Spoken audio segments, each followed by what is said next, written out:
হায় রে জীবন, মৃত্যুই শেষ ঠিকানা। পৃথিবীর সব রেশ মুছে দেবে, তখন আর কে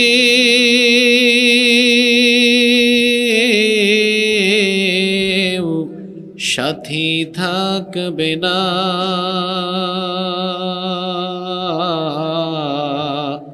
সাথী থাকবে না।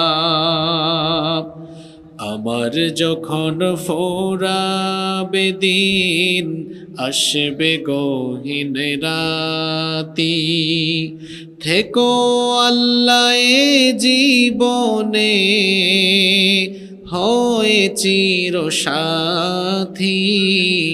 আসবে গহীন রাতি, জীবন নদীর দুকুল জুড়ে আসলে অমানিসা, থাকবে না আর দু চোখে হায় একটু আলো দিশা। সেদিন আমার, সেদিন আমার, সেদিন আমার আধার গরে তুমি আলোর বাতি, আসবে গহীন রাতি। আমার আমার বলে যখন কাউকে পাবো না, সেদিন আমার শূন্য হিয়ায় তুমি থেকো সান্ত্বনা। তুমি থেকো সান্ত্বনা। আখির আলো নিভে যেদিন মনে আলো দিয়ে, আসবে না কেউ অন্ধ চোখে একটু আলো নিয়ে।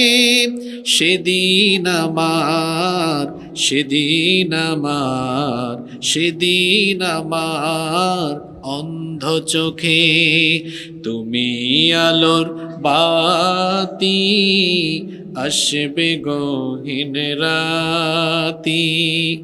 আমার যখন ফোরাবে দিন, আসবে গহীন রাতি, থেকো আল্লাহ এ জীবনে, হয় চির সাথী।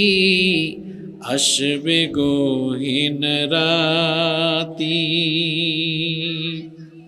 বাংলাদেশের ঐতিহ্যবাহী শরীয়তপুর জেলার গোসাইরহাট উপজেলা অবস্থিত দক্ষিণ পাঁচকাঠি মিয়ারহাট কেন্দ্রীয় জামে মসজিদ ও মোহাম্মদিয়া আরাবিয়া মাদ্রাসা ও এতিমখানার উদ্যোগে আয়োজিত 2 দিনব্যাপী ঐতিহাসিক তাফসীরুল কোরআন মাহফিলের আজকের সমাপনী রজনীর সমাপনী অধিবেশনের মুহতারাম শ্রদ্ধাভাজন সভাপতি, বিশিষ্ট সমাজসেবক, অত্র এলাকার সকলের শ্রদ্ধাভাজন ব্যক্তিত্ব জনাব শামসুল আলম ব্যাপারী, আজকের মাহফিলের সম্মানিত প্রধান অতিথি জননেতা জনাব মিয়া নূর উদ্দিন অপু, আমার ডানে বামে মঞ্চে বসে আছেন অত্র এলাকার সম্মানিত এবং বিশিষ্ট ব্যক্তিবর্গ। আল্লাহ সকলের ইজ্জত সম্মান বাড়িয়ে দেন, বলেন আমিন। আল্লাহ সবাইকে কোরআনের জন্য কবুল করেন, আমরা বলি আমিন। বিশেষ করে আমার আগে বক্তব্য রেখেছেন বিশিষ্ট আলেমে দ্বীন, বিশিষ্ট শিক্ষাবিদ, অসংখ্য আলেমের উস্তাজ খলিলুর রহমান ইসলামিয়া ফাউদিল মাদ্রাসার সাবেক উপাধ্যক্ষ জনাব আলহাজ হযরত মাওলানা আব্দুল বাতেন শরীয়তপুরী, হাইয়াহুল্লাহ ওয়া আতালাল্লাহু উমরাহ ওয়া বারাকাল্লাহু ফি হায়াতিহি ওয়া জাআলাহুল্লাহু মিনাল ইবাদিল মুখলিসিন, আমরা সবাই বলি আমিন। মঞ্চে উপস্থিত আমাদের মাথার তাজ শ্রদ্ধাভাজন ওলামায়ে কেরাম, এসেছেন বিভিন্ন মাদ্রাসার আসাতিদায়ে কেরাম, এসেছেন বিভিন্ন মসজিদের খুতাবা এবং আইম্মায়ে কেরাম, এসেছেন বিভিন্ন স্কুল কলেজের সম্মানিত স্যারেরা, উপস্থিত বিভিন্ন রাজনৈতিক দলের সম্মানিত নেতৃবৃন্দ, সামাজিক নেতৃবৃন্দ, আমার সামনে বসা পিতৃতুল্য সম্মানিত মুরব্বিয়ানে আজম, যুগে যুগে আল্লাহর জমিনে আল্লাহর দ্বীন প্রতিষ্ঠায় যারা অগ্রসেনানীর ভূমিকা পালন করেছেন, আমার কলিজার টুকরা প্রিয় যুবক, তরুণ এবং ছাত্র ভাইয়েরা, পর্দার আড়ালে থাকা সম্মানিতা মা এবং বোনেরা, প্রিয় দক্ষিণ পাঁচকাঠি, হাটুরিয়া, গোসাইরহাট তথা আমার প্রিয় সম্মানিত শরীয়তপুরবাসী, আপনারা সবাই কেমন আছেন? আলহামদুলিল্লাহ। আমাদের সবাইকে সুস্থতার সাথে বাঁচিয়ে রেখে আজকের এই সুন্দর, বরকতময়, নান্দনিক এবং জান্নাতি এই আয়োজনে আমাদেরকে সামিল হওয়ার তৌফিক যিনি দান করেছেন, গলার আওয়াজ বড় করে সবাই বলেন তো তিনি কে? সেই মহান রবের জন্য হৃদয়ের সবটুকু ভালোবাসা, আবেগ, অনুভূতিকে উজাড় করে দিয়ে খুশি মনে প্রাণবন্ত আওয়াজে উচ্চ কণ্ঠে কালিমাতুশ শুকর আদায় করে আমরা সকলেই পড়ছি আলহামদুলিল্লাহ। অসংখ্য অগণিত দুরুদ এবং সালাম পেশ করছি সর্বকালের, সর্বযুগের সর্বশ্রেষ্ঠ মহামানব নবিয়ুনা ওয়া সাইয়্যিদুনা ওয়া কুদওয়াতুনা মুহাম্মাদুর রাসূলুল্লাহ সাল্লাল্লাহু আলাইহি ওয়াসাল্লামের প্রতি, যাকে আল্লাহ তাআলা আমাদের হেদায়াতের জন্য পাঠিয়েছেন। আল্লাহুম্মা সাল্লি আলাইহি, আল্লাহুম্মা বারিক আলাইহি। সম্মানিত গোসাইরহাটবাসী, লক্ষ লক্ষ টাকা খরচ করে এত মানুষের শ্রম ঘাম ফলে আয়োজিত হওয়া আজকের এই মাহফিলে বসে আমরা অপ্রাসঙ্গিক, অপ্রয়োজনীয় কোনো কথাবার্তা বলে আমরা সময়ের বরকত নষ্ট করতে চাই না। সরাসরি আমরা আল্লাহর কালাম থেকে হেদায়াতের নিয়তে কিছু কথা বলবো এবং শুনবো ইনশাআল্লাহ। আল্লাহ আমাদেরকে হেদায়াতের মন মানসিকতা নিয়ে বসার তৌফিক দেন, আমরা বলি আমিন। সম্মানিত উপস্থিতি, এই পৃথিবী যেখানে আমরা বসবাস করছি এটি আমাদের জন্য চিরস্থায়ী। আমরা সকলেই এই দুনিয়া ছেড়ে চলে যাব, কিন্তু কে যে কখন যাব এটা কেউ আমরা জানি না। জানি আমরা? জানি না। Everyone will take the test of death. প্রত্যেককেই মরণের স্বাদ ভোগ করতে হবে। No one can escape from death. মৃত্যু থেকে পালিয়ে কেউ রেহাই পাবে না। এটা হচ্ছে মানুষের জীবনের এক অনিবার্য, অলঙ্ঘনীয়, বস্তুনিষ্ঠ এক মহা সত্য। মৃত্যু থেকে আমরা কেউ রেহাই পাব না। পৃথিবী থেকে আমরা চলে যাব। পৃথিবী থেকে চলে যাওয়ার দুইটা ধরন আছে। একটা হলো ভালো, উত্তম, উৎকৃষ্ট, আরেকটা হলো খুবই খারাপ, ভয়াবহ, নিকৃষ্ট। কথা বুঝে থাকলে বলেন তো, এই যে সবাই একদিন দুনিয়া ছেড়ে চলে যাব, চলে যাওয়ার কয়টা ধরন আছে? একটু পুরুষোচিত কণ্ঠে গলার আওয়াজ বড় করে বলেন, কয়টা? দুইটা। এখন শরীয়তপুরের আওয়াজ হয়েছে।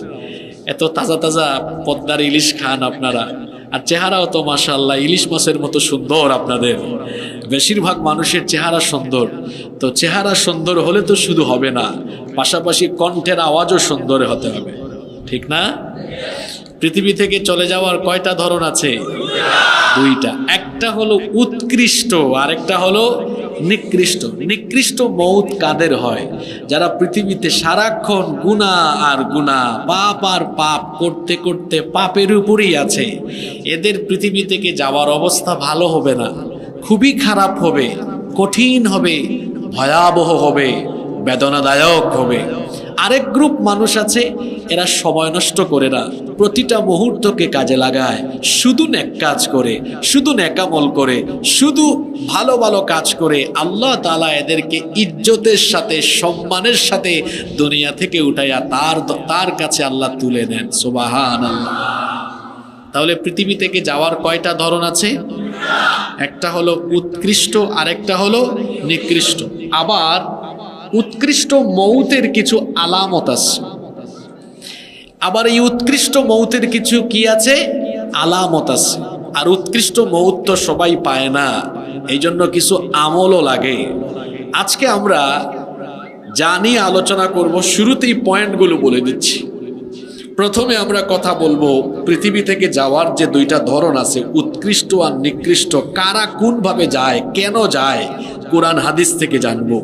তারপরে উৎকৃষ্ট মৌতের 7টা আলামত জানবো। অতঃপর শেষের দিকে আমরা সম্মানের সাথে আল্লাহর দরবারে যাওয়ার জন্য, উৎকৃষ্ট মৌত হওয়ার জন্য 6টা আমলের কথা জানবো, যে 6টা আমল করলে উৎকৃষ্ট মৌত যিনি দয়া করে দিবেন তিনি কে? আচ্ছা বলেন তো, এখানে যারা আছি মৌত সবার জন্য আছে না নাই? সবার জন্য আছে। এজন্য খুব মনোযোগ দিয়ে কথাগুলো শুনবেন। হতে পারে আজকের এই কথাগুলো আপনার জীবনের মোড় ঘুরিয়ে দিতে পারে ইনশাআল্লাহ। আসেন আমরা শুরু করি। দেয়ার আর 2 টাইপস অফ ডেথ। মৃত্যুর 2টা ধরন আছে, একটা হলো নিকৃষ্ট আর একটা উৎকৃষ্ট। নিকৃষ্ট মৌত এটা বড় বিপজ্জনক, এটা বড় ভয়াবহ, এটা বড় কষ্টের, এটা বড় বেদনার, এটা বড় দুঃখের। এই নিকৃষ্ট মৌত কারা পাবে? কাদের জন্য এত কষ্ট, দুঃখ আর যন্ত্রণার মৌত হবে? কেনই বা হবে? এগুলো হাদিস শরীফের মধ্যে বিস্তারিত এসেছে, কোরআনেও এসেছে। ভালো করে শোনেন। ইবনে মাজাহ শরীফের হাদিস, আল্লাহর নবী বলেছেন, ফাইদা কানার রাজুলুস সু ক্বালা খুরুজি আইয়াতুহান নাফসুল খাবিসা কানাত ফিল জাসাদিল খাবিস। আল্লাহর নবী বলেছেন, যারা গুনাহ করতে করতে, পাপ করতে করতে এই রকম অবস্থায় যার মৃত্যুর সময় আসে, ফেরেশতারা তার কাছে মৃত্যুর সময় এসে বলে, ইয়া আইয়াতুহান নাফসুল খাবিসা, হে অপবিত্র আত্মা, কানাত ফিল জাসাদিল খাবিস, যা নিকৃষ্ট দেহের ভেতরে ছিলে, উখরুজি যামিমাতাও ওয়া আবশিরি বিহামিমিন ওয়া গাসসাক, নিন্দিত ভাবে, ঘৃণিত ভাবে জাহান্নামের উত্তপ্ত ফুটন্ত গরম পানি এবং ক্ষতের ক্ষরণ পুজের দুঃসংবাদ নিয়ে তুমি দুনিয়া থেকে বিদায় নেওয়ার দুঃসংবাদ গ্রহণ করো। আবার অন্য হাদিসে এসেছে, হাদিসটি মুসনাদে আহমদে বর্ণিত হয়েছে। আল্লাহর নবী বলেছেন, ইন্নাল আবদাল কাফিরা ইদা কানা ফি ইনকিতাইম মিনাদ দুনিয়া ওয়া ইকবালিম মিনাল আখিরাহ, যখন কোনো নাফরমান, কোনো কাফির বা কোনো পাপিষ্টের মরণের সময় চলে আসে, পরকাল যাত্রা যখন তার আরম্ভ হয়, নাযালা ইলাইহি মিনাস সামাই মালাইকাতুন সুদুল ওয়ুজুহ, জাহান্নাম থেকে নিকৃষ্ট ভয়ঙ্কর কালো চেহারার কিছু ফেরেশতারা আগমন করেন। মাহুমুল মুসুহ, তাদের সাথে জাহান্নামের মোটা কাফনের কাপড় থাকে। ফায়াজলিসুনা মিনহু মাদ্দাল বাসার, তারা এসে ওই পাপিষ্ট গুনাহগার মৃত্যু পথযাত্রী লোকটার দৃষ্টি সীমানার সামনে বসে, সুম্মা ইয়াজিউ মালাকুল মাউত, অতঃপর মৃত্যুর ফেরেশতা আগমন করেন। হাত্তা ইয়াজলিসা ইনদা রাসি, তারপরে এই পাপিষ্ট গুনাহগার লোকটার মাথার কাছে বসেন। এরপরে তিনি বলতে থাকেন, ইয়া আইয়াতুহান নাফসুল খাবিসা, হে অপবিত্র, হে নিকৃষ্ট আত্মা, হে নিকৃষ্ট পাপী, উখরুজি ইলা সাখাতিম মিনাল্লাহি ওয়া গাদাব, তুমি আল্লাহর অসন্তুষ্টি আর গজবের উদ্দেশ্যে বের হয়ে আসো। এই কথা বলার পরে ওই পাপী, ওই গুনাহগারের অবস্থা এমন হয়ে যায়, আল্লাহর নবী বলেছেন, ফাতাফাররাকা ফি জাসাদি, গোটা শরীরটা তার চূর্ণ বিচূর্ণ হয়ে যাওয়ার উপক্রম হয়। ফায়ান্তাজিউহা কামা ইউনতাজাউস সুফুদু মিনাস সুফিল মাবলুল, আল্লাহর নবী বলেছেন, ভিজা পশম থেকে বাঁকা কাটা বিশিষ্ট লোহাকে টেনে হিচড়ে বের করলে যতটা না কষ্ট হয়, এই পাপী, এই গুনাহগার লোকটা মরণের সময় তার চেয়ে আরো বেশি কষ্ট অনুভব করবে।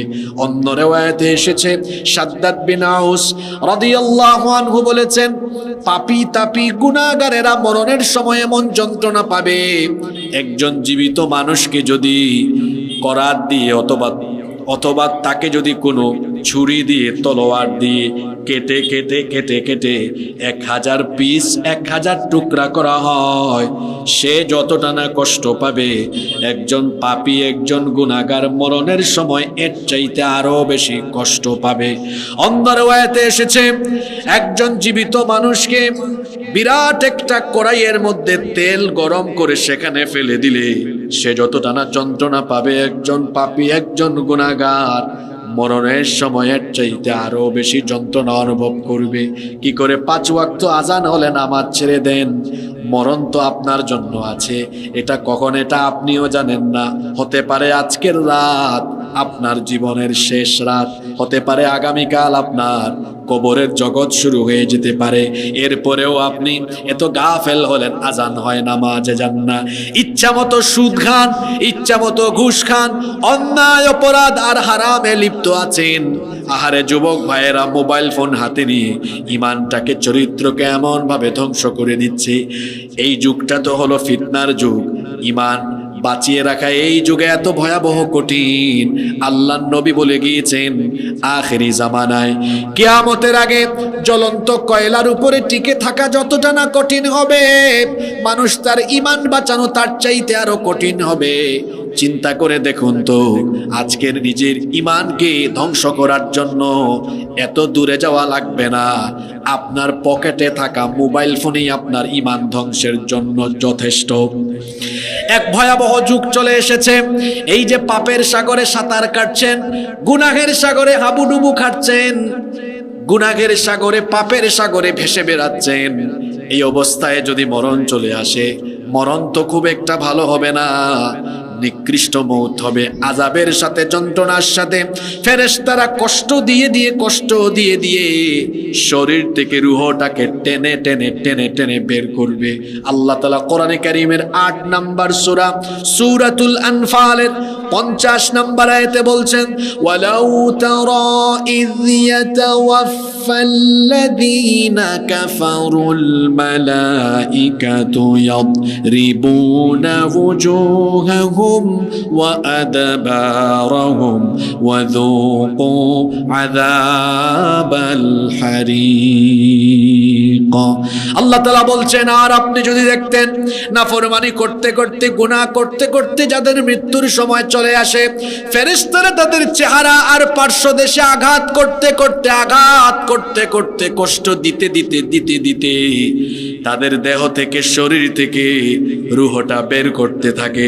কোরআনে কারীমের ৬ নম্বর সূরা সূরাতুল আনআমের ৯৩ নম্বর আয়াতে আল্লাহ তাআলা আরো বলছেন, ওয়ালাউ তারা ইযিয যালিমুনা ফি গামারাতিল মাউতি ওয়াল মালাইকাতু বাসিতু আইদিহিম আখরিজু আনফুসাকুমুল ইয়াওমা তুজজাউনা আযাবাল হুনি বিমা কুনতুম তাকুলুনা আলাল্লাহি গায়রাল হক وكنتم عن آياته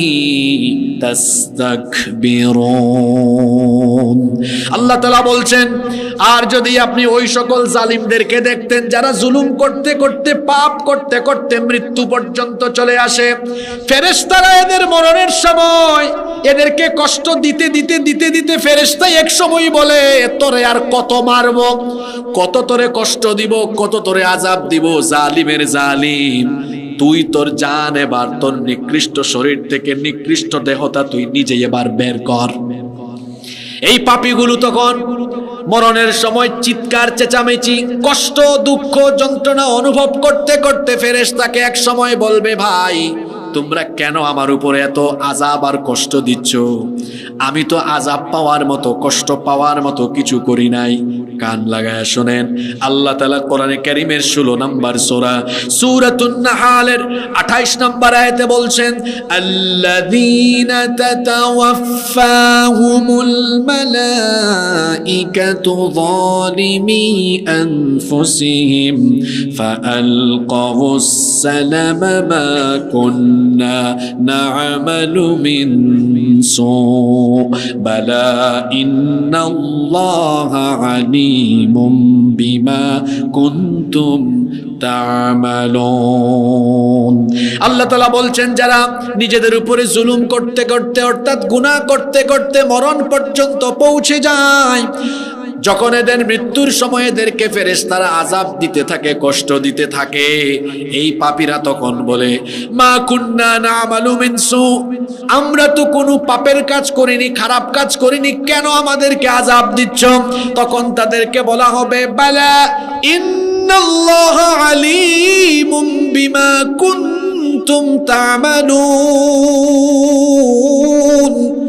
অবশ্যই অবশ্যই তুই যত পাপ করেছিস, গুনাহ করেছিস, দুনিয়ার কেউ না জানলেও তোর পাপের সকল খবর যার কাছে আছে তিনি কে?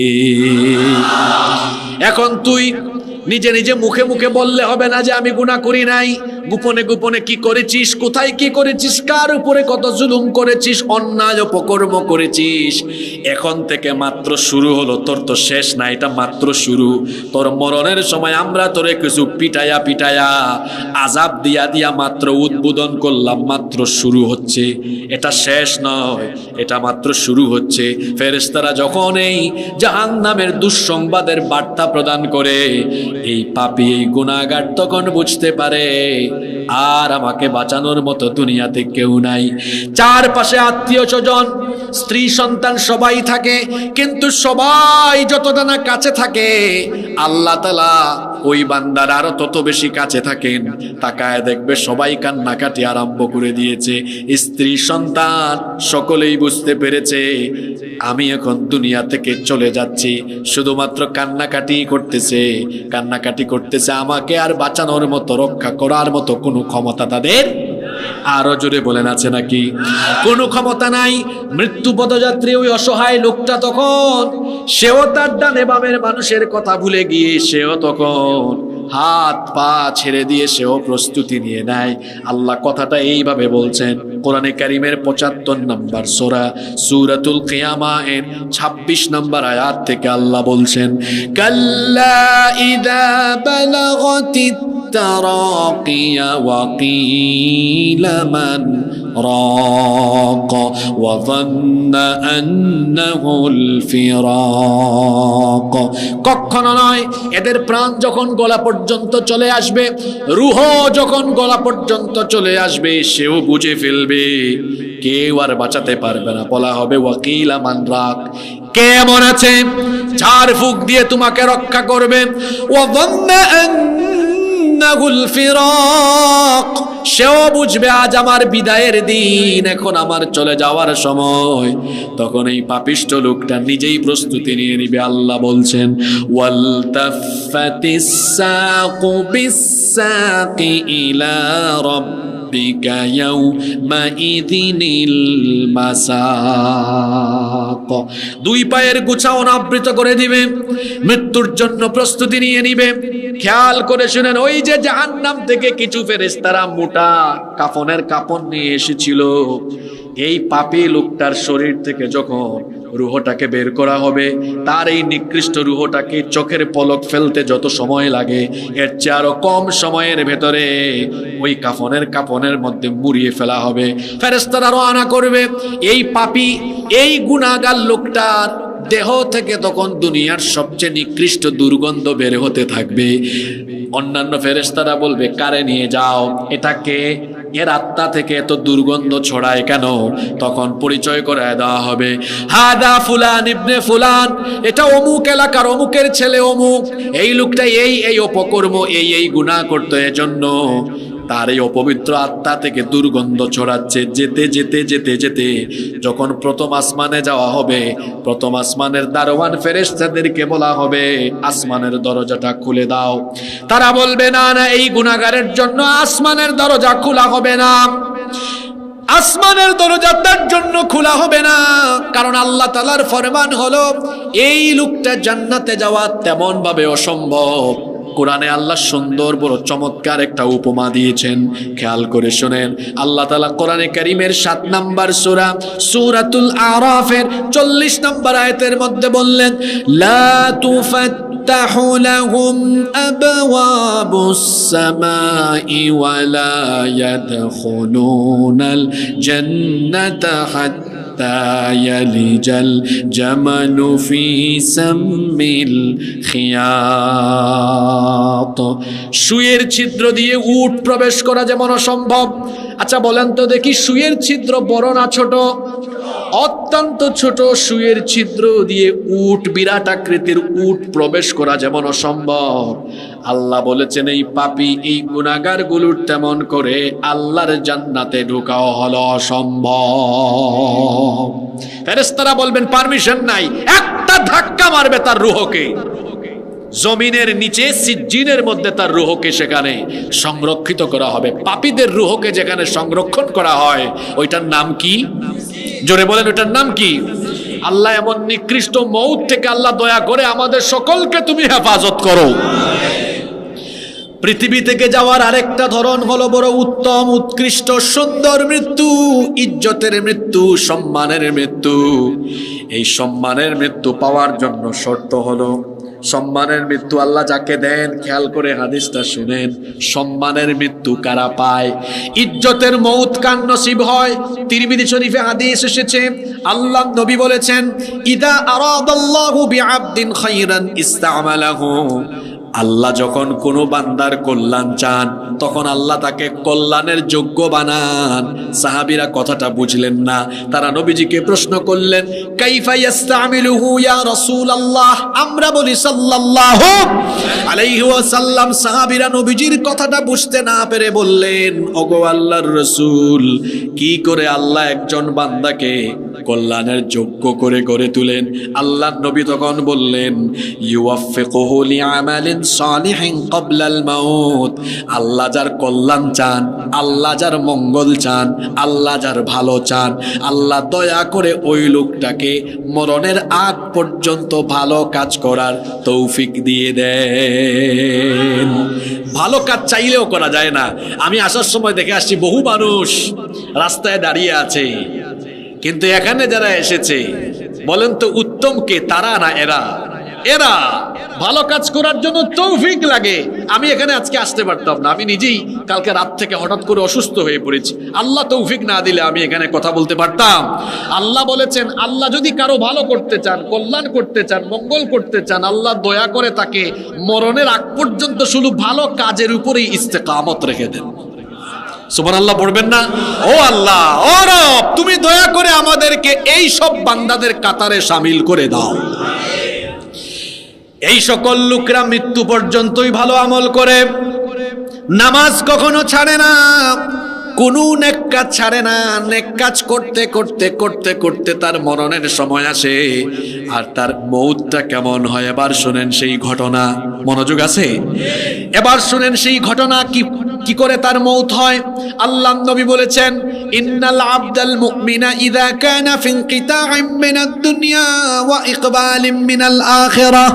যখন কোনো মুমিন নেককার বান্দার মরণের সময় আসে, পরকাল যাত্রার সময় হয়, নাযালা ইলাইহি মিনাস সামাই মালাইকাতুম বিদুল ওয়ুজুহ। জান্নাত থেকে শুভ্র সুন্দর চেহারা বিশিষ্ট ফেরেশতারা তার কাছে আগমন করে। এদের চেহারার সৌন্দর্য কেমন? নবীজি বলেছেন, কাআন্না ওয়ুজুহাহুমুশ শামস। এদের সৌন্দর্য এমন, আকাশে যে সূর্য আছে, সূর্যের যে আলো আছে, এদের চেহারা এর চাইতে আরো বেশি আলোকিত। আল্লাহু আকবার। এই ফেরেশতারা কি সাথে করে নিয়ে আসে? মাহুম কাফানুম মিন আকফানিল জান্নাহ।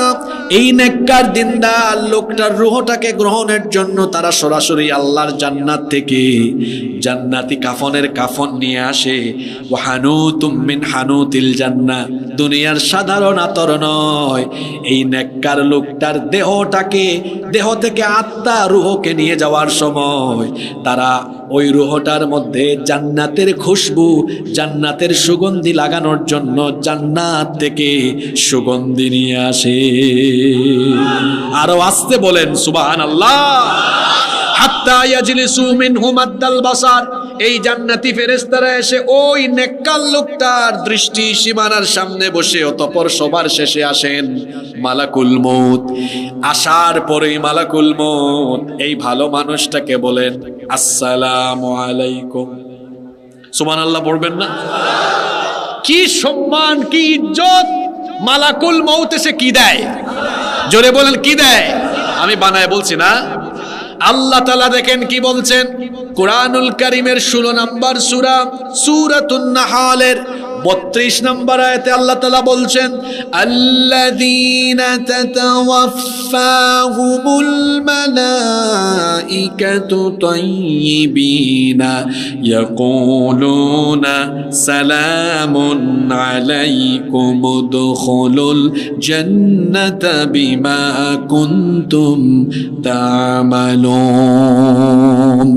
আর যারা তাইয়্যিবিন নেককার, নেক কাজ করতে করতে মরণের সময় আসে, ফেরেশতারা এসে তাকে প্রথমে সালাম দেয়, এরপরে তাকে জান্নাতের সুসংবাদ শোনায়, বলে হে আল্লাহর বান্দা, 20, 25, 30, 40, 50, 60 বছর ধরে দুনিয়ায় তুমি কত কষ্ট করো, আল্লাহর ইবাদত করো, 5 ওয়াক্ত নামাজ আদায় করো, গভীর রাতে তাহাজ্জুদ পড়ো, আল্লাহর দ্বীনের জন্য ঘাম শ্রম রক্ত ঝরাও, কত কষ্ট করে চলো, হারাম খাও না, হালাল রিজিক অন্বেষণ করো, এত কষ্ট করে বছরের পর বছর ধরে তুমি এই জীবনে আল্লাহর হুকুম বিধান মেনে এই জীবনটাকে পরিচালনা করেছো, সুসংবাদ নাও, তোমার কষ্টের সময় শেষ হয়ে গিয়েছে। আল্লাহু আকবার।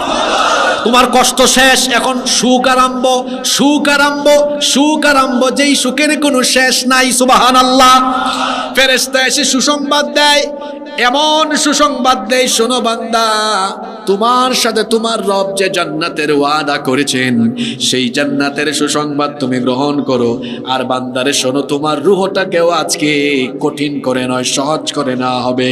কতটা সহজ করে না হবে? আল্লাহর নবী বলেছেন, ফাতাখরুজু তাসিলু কামা তাসিলুল কাতরাতু মিন ফিস সিকা। আল্লাহর নবী বলেছেন, কলসি থেকে পানি ঢাললে পানি যেমন সহজে গড়িয়ে পড়ে, এই নেককার দিনদার মানুষগুলোর শরীর থেকে রূহটাকে সহজ করে বের করে দেওয়া হবে। কতটা সহজ হবে শুনেন। ফেরেশতা যখন রূহ কবজ করবে, জান্নাতের কথা শোনাতে থাকবে। কোরআনে কারীমের 41 নম্বর সূরা, সূরা হামিম আস-সাজদা এর 30 নম্বর আয়াতে আল্লাহ তাআলা বলছেন, ইন্নাল্লাযীনা ক্বালু ربنا الله ثم استقاموا تتنزل عليهم الملائكة ألا تخافوا ولا تحزنوا وأبشروا بالجنة التي كنتم توعدون। নিশ্চয়ই যারা বলে আল্লাহ আমার রব, আর এই রবের উপরেই যারা ইস্তেকামত থাকে, রবের হুকুম আহকাম মেনে চলে, এদের মৃত্যুর সময়ে ফেরেশতা এসে বলে, আল্লাহ তাখাফু ওয়ালা তাহজানু ওয়া আবশিরু বিল জান্নাতিল্লাতী কুনতুম তুআদুন। তোমার জন্য কোনো ভয় নাই, তোমার জন্য কোনো টেনশন নাই। দেখো বান্দা, তাকাও, জান্নাতের দিকে তাকাও, ভালো করে শোনেন। একটা বাচ্চা যখন ক্ষুধার যন্ত্রণায় কান্না করে, তারপরে তার মা এসে যখন তাকে বুকে নিয়ে দুধ পান করায়, ছোট্ট ওই বাচ্চাটা যেমন দুধ পান করতে করতে নীরব হয়ে আরামে ঘুমায়া যায়, তেমনি করে নেককার দিনদার বান্দারা যারা নেক কাজ করতে করতে মরণের সময় চলে এসেছে, ফেরেশতাও এসে তার মরণের সময় জান্নাতের দৃশ্য তার চোখের সামনে যখন তুলে ধরবে, তখন এই বান্দা মরণের যন্ত্রণা আর অনুভব করবে না। তার কারণ হলো আল্লাহর সুন্দর জান্নাত দেখতে দেখতে দেখতে দেখতে আরাম করে সে ঘুমায়া যাবে। এদের মতো নসিব আমাদেরকে দান করে দিও, বলে না আমিন। লোকটার রূহকে বের করে ফেলা হলো। এবার জান্নাতি কাফনের মধ্যে দ্রুত সময়ে মুড়িয়ে তারপরে রওনা করা হবে। এই লোকটার রূহ থেকে, দেহ থেকে সব চাইতে উৎকৃষ্ট সুগন্ধ বের হতে থাকবে। আল্লাহু আকবার। অন্যান্য ফেরেশতারা বলবে, এটা কে? মান হাদা, কারে নিয়ে যাও এটাকে? ফেরেশতারা পরিচয় করায় দিবে, এটা গোসাইরহাটের হাটুরিয়ার 5 কাঠি এলাকার ফুলান ইবনে ফুলান, অমুকের সন্তান অমুক। লোকটা বড় ভালো মানুষ ছিল, দুনিয়ায় বড় কষ্ট করে আল্লাহর দ্বীনের পথে জীবন যাপন করেছে। যেতে যেতে ফেরেশতারা প্রশংসা করবে। চিন্তা করেন, ফেরেশতারা প্রশংসা করতে থাকবে। আল্লাহু আকবার। যেতে যেতে যেতে যেতে প্রথম আসমানে যাবে। আসমানের ফেরেশতাদেরকে বলবে, দরজাটা খুলে দাও। ফেরেশতারা ওয়েলকাম করে সম্মানের সাথে দরজাটা খুলবে। এইভাবে 1, তারপরে 2, তারপরে 3, 4, 5, 6, 7 আসমান পেরিয়ে 7 আকাশের উপরে নবী রাসূল এবং নেককারদের রূহকে যেই জায়গাতে রাখা হয় সেই জায়গাটার নাম হলো ইল্লিন। এই লোকটার রূহকে ইল্লিনে রাখা হবে, এরপরে আবার কবরের মধ্যে তার রূহকে ফিরিয়ে দেওয়া হবে। যখন ইল্লিনের মধ্যে তার রূহটাকে গ্রহণ করা হবে তখন তাকে এইভাবে ওয়েলকাম করা হবে। কোরআনে কারিমের 89 নম্বর সূরা সূরাতুল ফজরের মধ্যে আল্লাহ কি বলছেন শুনেন, ইয়া আইয়াতুহান নাফসুল মুতমাইন্নাতু রজিই ইলা রাব্বিকি রাদিয়াতাম মারদিয়া ফাদখুলি ফি ইবাদি ওয়াদখুলি জান্নাতি। বলা হবে, হে প্রশান্ত আত্মা, আসো আল্লাহর ক্ষমা আর সন্তুষ্টির দিকে আসো, আর খুশি হয়ে এই নেককার বান্দাদের সাথে আল্লাহর জান্নাতে শামিল হয়ে যাও। আল্লাহ তুমি এই রকম মৌত নসিব করে দিও। এই রকম মৌতের 7টা আলামত আছে। কষ্ট হচ্ছে আপনাদের? এই রকম ভালো মৃত্যুর কয়টা আলামত? একটু জুড়ে বলেন, কয়টা? পয়েন্টগুলো মুখস্থ করবেন। ভালো মৃত্যুর কয়টা আলামত? 7টা আলামত। 1, শুরু হয়ে যাচ্ছে, সময় নষ্ট করার সময় তো নাই, ভালো করে শুনেন। 1, ভালো মৃত্যুর 1 নাম্বার আলামত হলো, ভালো মৃত্যু মানে এই না যে লোকটা সারা জীবন সুস্থ থাকবে, সবল থাকবে, নাদুস নুদুস থাকবে, বিপদ আপদ কষ্ট মুসিবত দুঃখ দুর্দশা রোগবালাই আসবে না, বিষয়টা এমন নয়। বরং ভালো মৃত্যু যারা পাবে দুনিয়াতে এরা মৃত্যুর আগে কষ্টও বেশি পাবে। কারণ আদ-দুনিয়া সিজনুল লিল মুমিন ওয়া জান্নাতুল লিল কাফির। দুনিয়া মুমিনের জন্য কারাগার আর কাফিরের জন্য জান্নাত। মুমিনের জন্য দুনিয়াটা কি সুখের জায়গা না কষ্টের জায়গা? জোরে বলেন, সুখের না কষ্টের? শুনেন সরাসরি হাদিস শুনেন, বুখারী শরীফের হাদিস। আল্লাহ নবী বলেছেন, মাইয়ুরিদিল্লাহু বিহি খাইরান ইউসিবু মিন।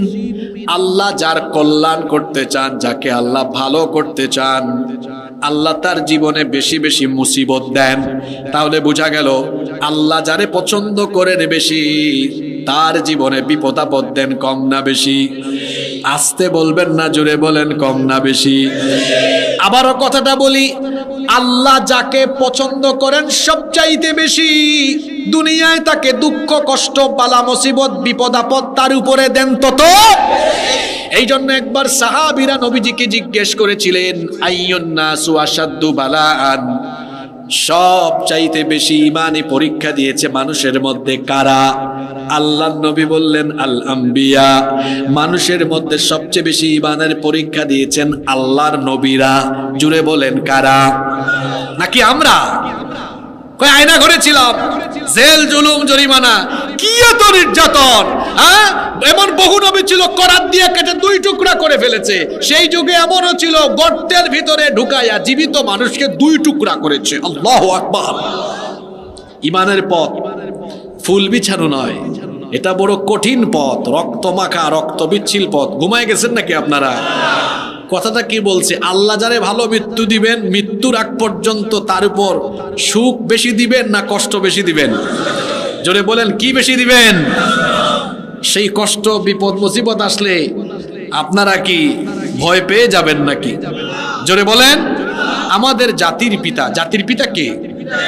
ইব্রাহিম আলাইহিস সালাম। এত ইমানের পরীক্ষা দিয়েছেন, আগুনে তাকে ফেলে দেওয়া হয়েছে, আগুনে ফেলে দেওয়া হয়েছে। নূহ আলাইহিস সালামকে তার কওমের লোকেরা পিটাতে পিটাতে অজ্ঞান করে ফেলেছে। জাকারিয়া আলাইহিস সালামের উপরে নির্যাতন হয়েছে। সমস্ত পয়গম্বররা নির্যাতিত হয়েছেন। আমার নবীকে তো সাফা পাহাড়ে আবু লাহাব বিরাট পাথর নবীজির মাথার দিকে নিক্ষেপ করে নবীজির মাথা ফাটিয়ে দিয়েছে। আল্লাহর নবীকে তায়েফের ময়দানে কাফির মুশরিকরা নিপীড়ন করেছে। উহুদে আমার নবীর দান মুবারক শহীদ হয়েছে। যদি আপনি সত্যিকার অর্থেই নেতা নেত্রীর পথ বাদ দিয়ে আপনি যদি নবী রাসূলের পথ ধরেন, এই পথে বিপদ আছে, মুসিবত আছে, জেল আছে, জুলুম আছে, ফাঁসি আছে, নিপীড়ন আছে, কিন্তু ইমানের উপরে থাকলে, ইমানের উপরে টিকে থাকলে এই পথে আল্লাহ আপনার ইমানে সাহস ঢেলে দিবেন। এই পথে তো সহজ নয়। এই পথে তো সহজ নয়, এটা বড় কঠিন পথ। একজন ইমানদার এই পথে চলতে গিয়ে ইমানের উপরে এমন ভাবে অবিচল থাকবে, তাকে মেরে কেটে টুকরা টুকরা করে ফেলা হবে, তাকে ভয় দেখানো হবে, হুমকি ধামকি দেওয়া হবে, কিন্তু এত হুমকি ধামকি জেল জুলুমের পরেও সে কোনো বাতিল বা জালিমের সামনে তার মাথাকে এক সেকেন্ডের জন্য নত করবে না। আল্লাহ এই জাতের ঈমান আমাদেরকে দান করুক। তাহলে ভালো মৃত্যুর এক নম্বর আলামত, এই লোকগুলা জীবনে সুখে থাকে বেশি না কষ্টে থাকে বেশি? জোরে বলেন, কিসে থাকে বেশি? যার আমল দিয়ে আল্লাহকে খুশি করেছে যত বেশি, তার উপর পরীক্ষা আসছে তত। আচ্ছা বলেন তো, নবীরা পরীক্ষা দিয়েছেন কম না বেশি? আমাদের দেশে অনেক আলেমরা অনেক কুরবানি, অনেক ত্যাগ তিতিক্ষার নজরানা পেশ করেছেন, করেন নাই? জোরে বলেন, করেন নাই? একজনকে তো ফাঁসি দিয়ে মেরে ফেলা হয়েছে, মেরে ফেলা হয় নাই? কোরআনের কিংবদন্তি খাদেম শহীদ আল্লামা দেলোয়ার হোসেন সাঈদী, এরপরে দেখেন আপনারা মরহুম আল্লামা জুনাইদ বাবু নগরী রহমতুল্লাহ আলাই, আল্লাহর বান্দাকে রিমান্ডে কত কষ্ট দেওয়া হয়েছে। কোন দলের আলেম বাদ গেছে? কথা বলেন আপনারা। আচ্ছা বলেন তো, কোন দলের আলেম বাদ গেছে? কয়েকদিন ধরে আমি একটা জিনিস দেখি আর বড় লজ্জা পাই। আমি এগুলো নিয়ে কোনো মাহফিলে কোনোদিন কথা বলি না, আমার অভ্যাসও না, এগুলো কোনোদিন বলি না। আমি কিছুদিন ধরে দেখতেছি অনলাইনে গেলে খালি এক হুজুর আর এক হুজুরের সমালোচনা করে এগুলো শোনা যায়, যায় না? আমি ভাবছিলাম হাসিনার পিঠা খাইয়া মনে হয় সব হুজুর এবার সোজা হবে, কিন্তু এখন দেখি ঠিক আছে আপনার কথা, তেল বাড়ছে। আমি ভাবছিলাম হাসিনার পিঠা খাইয়া, হাসিনা কি কাউকে বাদ রাখছে নাকি? আপনি যে টুপি দিয়ে ইসলাম ভাগ করেন, যে এটা চরমোনাই টুপি, ওইটা জামাত টুপি, ওইটা হেফাজত টুপি, আর হেরা যখন ধরে সবগুলারে ধরে এক জায়গায় রাখে। কথা বুঝতে পেরেছেন? এত পিটান পিটাইলো সবাই রে, তারপরেও নিজেদের খোঁচাখুচি বন্ধ করতে পারলেন না। আফসোস হয় আপনাদের জন্য। এজন্য আমি আফসোস করে বলি প্রায় সময়, পাল্লায় ব্যাঙ রাখা যেমন কঠিন, হুজুরদেরকেও এক টেবিলে বসানো আরো কঠিন। এগুলো বাদ দেন, আমরা এগুলো দেখলে লজ্জা পাই, কষ্ট পাই। মাহফিলে যে মানুষের সামনে এগুলা বলেন, মানুষ মাহফিলের মঞ্চ থেকে রাস্তায় গিয়ে আপনাদেরকে থুতু নিক্ষেপ করে, যে হুজুর বসছে ওয়াজনা করবে, এর তার সমালোচনা কেন করবে? এটা কি সমালোচনার জায়গা নাকি?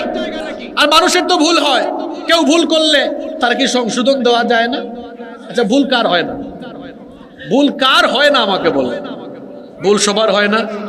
এখানে 2 ঘন্টা বক্তব্য রাখে কি এত সোজা? আপনারা দিলে তো আপনার পুরা শরীর ঘামা আরম্ভ করবে, হাত পা কাঁপবে। মাটি কাটা সহজ, মানুষের সামনে কথা বলা অনেক কঠিন। বুঝতে পেরেছেন? কথা একটা শিল্প, কথা একটা শিল্প, এটা একটা আর্ট। এটা গুছায়া বলতে হয়, একটার পরে আরেকটা সাজিয়ে বলতে হয়। এটা কঠিন, এটা এত সহজ নয়। বলতে গিয়ে স্লিপ অফ টাং হইতে পারে, লম্বা জার্নি করে আসে, সব সময় মেজাজও ঠিক থাকে না, পরিবেশও ভালো থাকে না। ভুল করছে তো আমার এক ভাই, মুমিন মুমিনের আয়না, ঠিক করে দিয়ে দিলে হয় না? এগুলা করেন কেন? এগুলা করলে তো মানুষ বলবে হুজুররা নিজেরাই এক হইতে পারে না, হেরা বুঝি আমাদেরকে এক করবো। আমরা অনুরোধ করছি আপনাদের কাছে, এগুলা বাদ দেন আল্লাহর রহমতে। ছোটরা ভুল করলে বড়রা বুঝায় দেন যে এরকম আর বলিও না, এটা করিও না, এভাবে বলা উচিত না। হ্যাঁ, গালিও দেয়, এমন এমন গালি, আরে বাপরে, গালির যে ভাষা, ইন্না লিল্লাহি ওয়া ইন্না ইলাইহি। আমরা আপনাদেরকে অনুরোধ করছি, সব দলের আলেমদেরকে অনুরোধ করছি, ভাই আপনারা এগুলা থামান প্লিজ, এগুলা থামান। আপনাদের পায়ে ধরে বলতেছে, এগুলা থামান। এগুলা দেখলে মানুষ আমাদেরকে ধিক্কার দেয়। আমাদের মধ্যে ভুল ত্রুটি হলে আমরা নিজেরা ঠিক করে নিব, কিন্তু এক আলেম আরেক আলেমের বিরুদ্ধে যাব না। কারণ আলেমের বিরুদ্ধে গেলে জালেমরা তখন মুচকি মুচকি হাসি আরম্ভ করে। এই সুযোগ আমরা দিব না। কওমি যারা আছে তারা আমার ভাই, যারা আলিয়া মাদ্রাসায় আছে তারাও আমার ভাই। সব ঘরানার আলেম ওলামাদেরকে আমরা হৃদয় দিয়ে মহব্বত করব। পারবো তো ইনশাআল্লাহ? ভেদাভেদ করলে কোনো লাভ নাই, খালি লস আর লস। মাঝখান দিয়ে আবার হাসিনার কথা বলায় আপনারা রাগ করেন না। আমি যেটা বলছি এটা কি ভুল বলছি নাকি? সবাইরই ঢুকাইছে না? সবাইরই ঢুকাইছে। তো তেল বাড়াইয়েন না, তেল কমান। আল্লাহ আমাদেরকে এক হওয়ার তৌফিক দেন। তাহলে কি বলছিলাম, অনেক সময় অনেক আলেমের উপরও নিপীড়ন আসছে, দেখা যাবে ফাঁসি হতে পারে। তার মানে কি এই লোকটা খারাপ? আমি কি বলেছি একটু আগে, ভালো মৃত্যুর আলামত আল্লাহ যাকে পছন্দ করেন বেশি, তারে বিপদ আপদ মুসিবতে ফেলেন তত কষ্ট হচ্ছে আপনাদের। নাম্বার 2, ভালো মৃত্যুর 2 নাম্বার আলামত হলো মৃত্যুর সময় এই যে কপালটা মৃদু হালকা ঘেমে যায়।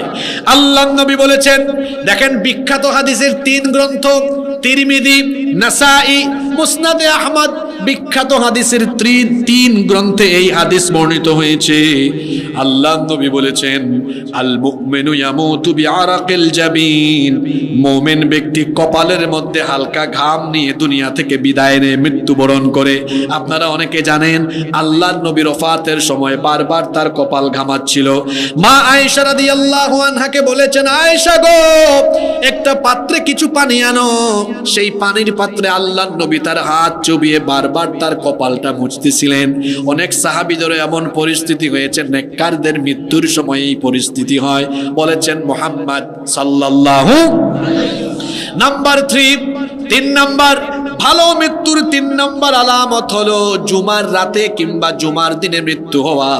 আল্লাহর নবী বলেছেন, তিরমিজি শরীফে হাদিসটা এসেছে, মা মিন মুসলিমিন ইয়ামুতু ইয়াউমাল জুমআতি আও লাইলাতাল জুমআতি ইল্লা ওয়াকাহুল্লাহু ফিতনাতাল কবর।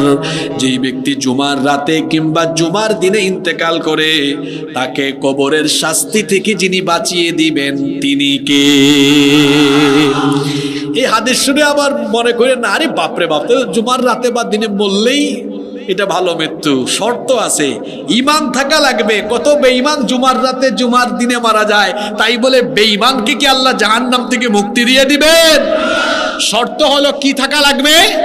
এখানে আমার আপনার ঈমানের দশা হলো এটা এই আছে তো এই চলে যায়, এরকম হয় কি হয় না?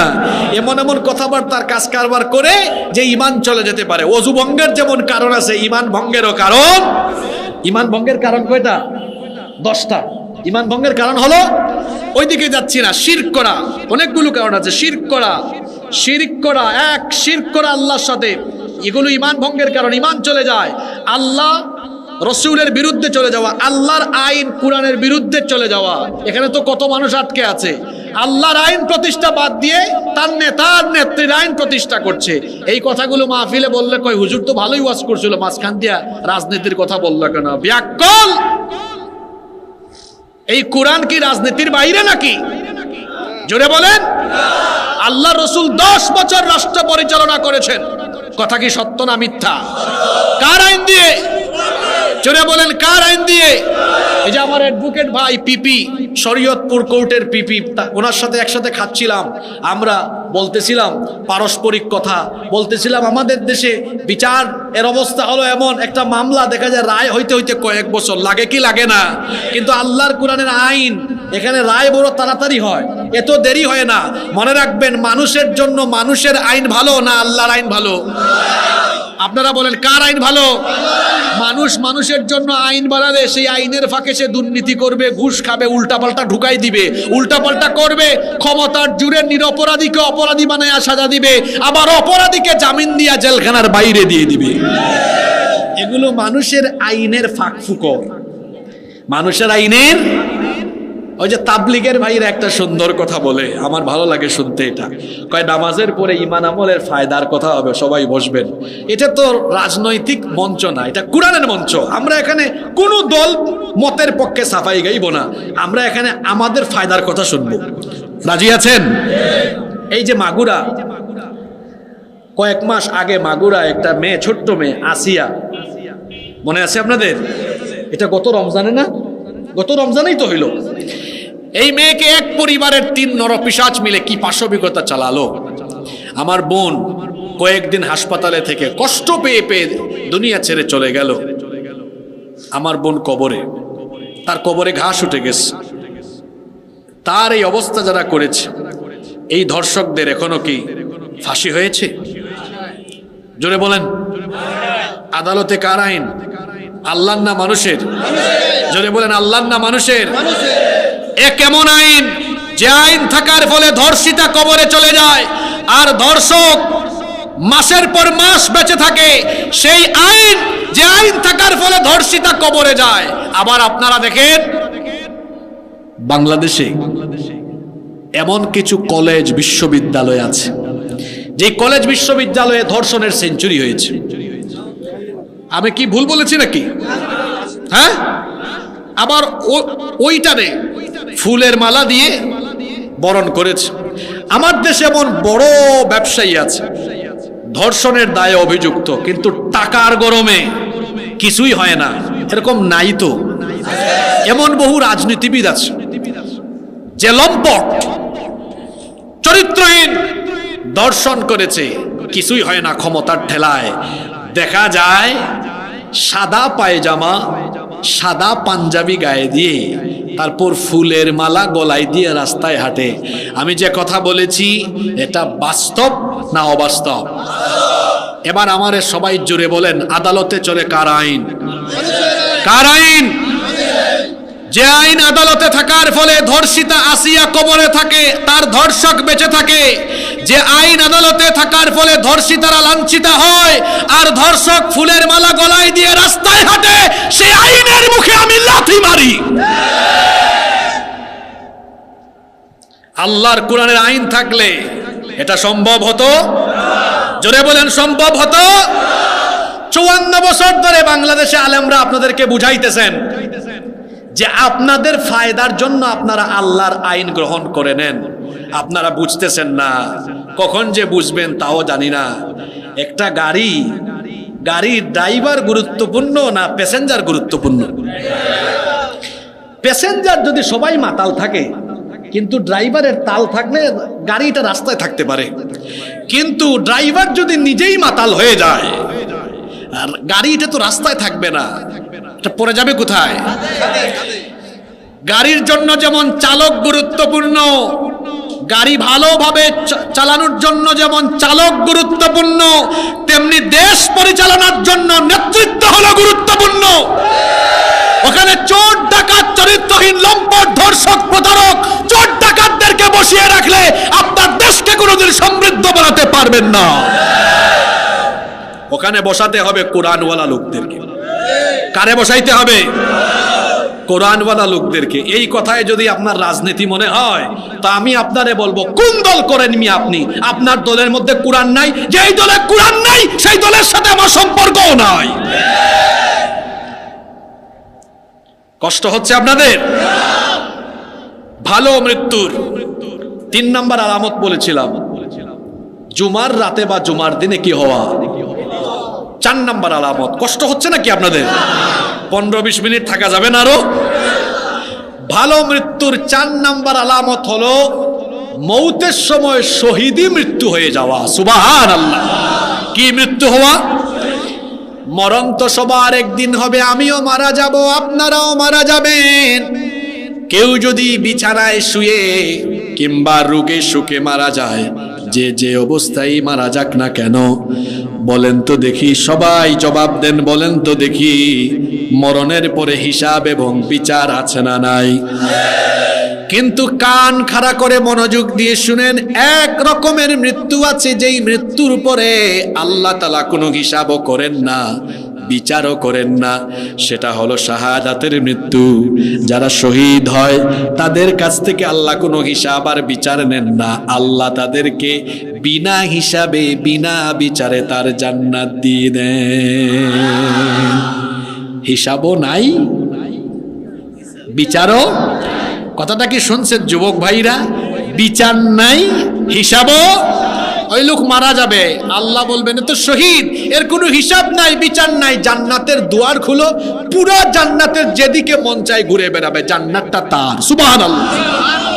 আর সবার হিসাব আছে, সবার হিসাব আছে, হিসাব দিতে হবে, এরপরে জান্নাত জাহান্নামের ফয়সালা। কিন্তু শহীদের কোনো হিসাব নাই। এই জন্য স্বয়ং আমার আপনার প্রিয় নবী মুহাম্মাদুর রাসূলুল্লাহ, আমরা বলি সাল্লাল্লাহু আলাইহি ওয়াসাল্লাম, তিনি নিজেই বলতেন, আমার তো মনটা চায় লড়াইয়ের ময়দানে গিয়ে আমি শহীদ হয়ে যাই। আবার যদি আল্লাহ আমাকে জীবন দেন, আমার মন চায় আবার আমি শহীদ হয়ে যাই। আবার যদি আল্লাহ আমাকে জীবন দেন, আমার আবার মন চায় আবার আমি গিয়ে শহীদ হয়ে যাই। আল্লাহর নবীর সাহাবীরাও এমনি করে শহীদ হওয়ার জন্য পাগল পারা ছিলেন, যার কারণে ইসলামের ইতিহাস তালাশ করলে আমরা দেখি বহু যুবক বাসর ঘরে তাদের সুন্দরী বিবি রেখে জিহাদের ময়দানে গিয়ে শহীদ হয়ে গিয়েছেন। আল্লাহু আকবার। ওই যে উহুদের শহীদ হানজালা রাদিয়াল্লাহু আনহুর কথা তো আপনারা জানেন। আবার মুতার যুদ্ধের শহীদ আব্দুল্লাহ বিন রাওয়াহা নতুন বিয়ে করেছেন, এত সুন্দরী স্ত্রী, বাসর ঘরে নিজের বউয়ের কাছেও যান নাই। নবীজি বলেছেন, আব্দুল্লাহ আমি তোমাকে মুতার যুদ্ধের জন্য সেনাপতি নির্বাচন করলাম, তোমার আগে একজন আছে পরেও একজন আছে। আব্দুল্লাহ বুঝে ফেলেছেন তার মানে এই মুতার যুদ্ধে যাওয়া মানে নির্ঘাত আমার জীবন চলে যাওয়া। নতুন বিয়ে করলাম, বউয়ের কাছেও গেলাম না। যুবক ভাইরা শুনেন, আমাদের সমাজের অবস্থা তো হলো এমন, যুবক বিয়ে করার সময় সবাইকে বলে একটা মাস আমারে ডিস্টার্ব দিও না। প্রথমে 1-2 সপ্তাহ বউয়ের আঁচলের নিচে লুকায়া থাকে। অফিসে বসকে বলে বস একটু ছুটি বাড়ায়া দেন। আপনাদের মতোই তো যুবক ছিলেন আব্দুল্লাহ। সেই আব্দুল্লাহ বিন রাওয়াহা নতুন বিয়ে করেছেন, বাসর ঘর করার সময়ও পেলেন না। নবীজি যখন বলেছেন, আব্দুল্লাহ রে তোমার জীবনটা আল্লাহর জন্য রসুলের জন্য দরকার, আব্দুল্লাহ বলেছেন আমিও রেডি আছি, আমি বিয়ে করেছি তো কি হয়েছে, বউয়ের কাছেও যাব না, জীবনটা আল্লাহর জন্য আল্লাহর কাছে আমার জীবনটা দিয়ে দিলাম। কেন তারা শহীদ হওয়ার জন্য পাগল ছিলেন? কারণ হলো শাহাদাতের মৌত হলো এমন মৌত, এই মৃত্যুর উপরে হিসাবও হয় না, বিচারও হয় না। এই জন্য ওমরে ফারুক রাদিয়াল্লাহু আনহু তিনি সব সময় আল্লাহর কাছে একটা দোয়া করতেন, আল্লাহুম্মা রযুকনি শাহাদাতান ফি সাবিলিক ওয়াজআল মাউতি ফি বালাদি রাসূলিক। ওমরে ফারুক রাদিয়াল্লাহু আনহু সব সময় এই দোয়াটা করতেন, হে আল্লাহ তোমার বান্দা ওমরকে তুমি রসুলের শহরে মৃত্যু দিও, আর মরণের সময় ওমরকে তুমি শহীদি মৃত্যু দান করে দিও, যেই মরণের পরে হিসাব হয় না, বিচার হয় না। এমন সম্মানের মৃত্যু আমরা সবাই চাই কি চাই না? দেখি কারা কারা চান, হাত তুলেন তো। দাঁড়ান, তাকবীর দেওয়া লাগবে না, হাতটা একটু তুলেন। যারা মন দিয়ে হাত তুলেন নাই, আমি আবারও 5 সেকেন্ড সময় দিলাম, মনটাকে সংশোধন করেন আর সত্যিকার অর্থেই বলেন আল্লাহ শাহাদাতের তামান্না আছে, আছে আছে। হাত নামান। হাত নামায় ওয়াদা নিছি কেন জানেন? আপনাদের লাভের জন্য নিছি, তো আমি লস করাই নাই। সেটা কি? এই যে শহীদ হওয়ার জন্য আল্লাহরে হাতটা দেখাইছেন, আল্লাহ আমারে শহীদ করিও, হাতটা দেখাইছেন না আল্লাহরে। এখন সবাই কি শহীদ হবে? হবে না তো, কিন্তু হাতটা আল্লাহ দেখছেন না। এই ক্যামেরা যেমন আমার ছবি বা ভিডিও ধারণ করছে, আল্লাহর ক্যামেরায় হাতটা চলে গেছে না? সত্যিকার অর্থে হাত তুলছি না আমরা? এবার যদি শহীদ নাও হয়, যদি সত্যি মন থেকে এটা তামান্না করেন আর সবসময় আল্লাহর কাছে দোয়া করেন, তাহলে সুসংবাদটা শুনে নেন, জেনে নেন। আল্লাহর নবী বলেছেন, মান সাআলাল্লাহু আশ-শাহাদাতি বিসিদকিন বাল্লাগাহুল্লাহু মানাজিলাশ শুহাদা'i ওয়া ইম্মাতা আলা ফিরাশিহি। যেই ব্যক্তি সত্যি সত্যি তার অন্তর থেকে শাহাদাতের চেতনা, আশা আকাঙ্ক্ষা লালন করে, এই লোকটা যদি শহীদি মৃত্যুবরণ নাও করে, অন্তরে যদি শাহাদাতের তামান্না সব সময় থাকে, এই লোকটা যেমনেই মারা যাক, অন্তরে শাহাদাতের তামান্না থাকলে মরার পরে আল্লাহ ফেরেশতাদেরকে বলবেন তাকে শাহাদাতের মর্যাদা দান করে দাও। আমরা তো সব সময় দোয়া করি, আজকেও দেখবেন মোনাজাতে এই কথা দিয়ে শেষ হবে। যত জায়গায় দোয়া করি শেষ কথাটা এটাই বলি, আল্লাহ মউতটা ইজ্জতের সাথে দিও, তবে একটা বিশেষ আবদার আছে, আল্লাহ অবশ্যই মৃত্যুটা শহীদি মৃত্যু দিয়ে দিও। বলেন আমিন। কারণ এই মউতের হিসাবও নাই, বিচারও। আচ্ছা বলেন তো, আল্লাহর কোরআনের আইন বা আল্লাহর দ্বীনের জন্য, আল্লাহর নবীর জন্য হয়তো এমন পরিস্থিতি আমাদের সামনে আসতে পারে, রক্ত বা জীবন দেওয়া লাগতে পারে, আমরা কি জীবন দিতে প্রস্তুত থাকবো? মরতেই হবে যখন শহীদি মরণ দিও আমাকে, শাহাদাত জানি শুধুই জীবন, সে মরণ দিও আমাকে, মরতেই হবে যখন, শহীদি মরণ দিও আমাকে। বলেন আমিন। ভালো মৃত্যুর 5 নম্বর আলামত হলো, কষ্ট হয়ে যাচ্ছে নাকি আপনাদের?